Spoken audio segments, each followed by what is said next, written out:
Hello everyone, I'm Caro and welcome to my first movie review. It's going to be about the novel A Town Like Alice. There are two versions of this book turned into movies. One is from 1956, it's in black and white, and it stars Virginia McKenna and Peter Finch.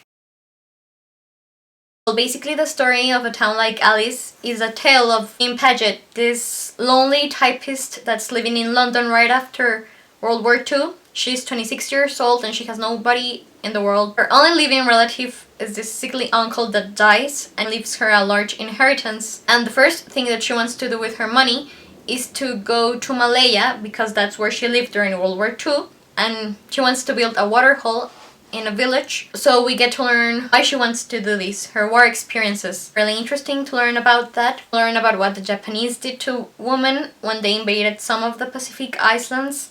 Just after Jean builds the waterhole, she ends up going to Australia, to this town, Willstown, in the middle of the outback.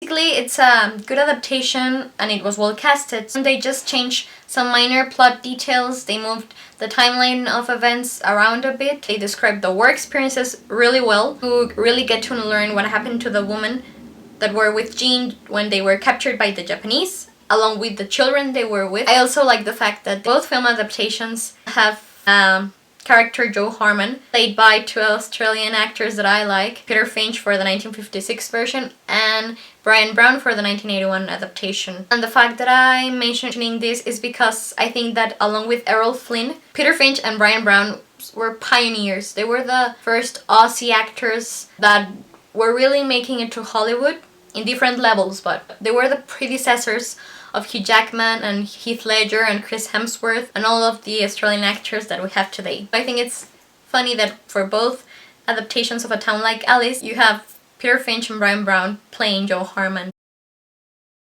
The only thing that I can say that I honestly disliked about the 1956 version is that they only focused on what happened to Jean Paget during her war years, her time as a prisoner of the Japanese. They didn't show at all what happened to her in Australia. They only have like 10 minutes of her life there. It harmed her character and it harmed the story that they decided to cut the part where Jean is a businesswoman, not only a war survivor. That's why I give it a 3.5 rating. So guys, that was my first movie review. Hopefully you enjoyed it and you wanna watch the movies. I'm gonna put in the description box a link to the 1956 version that's on YouTube, a link to the trailer of the 1981 version, and links to the IMDb pages of both movie adaptations of A Town Like Alice. Thank you so much, and I'll see you next time. Goodbye.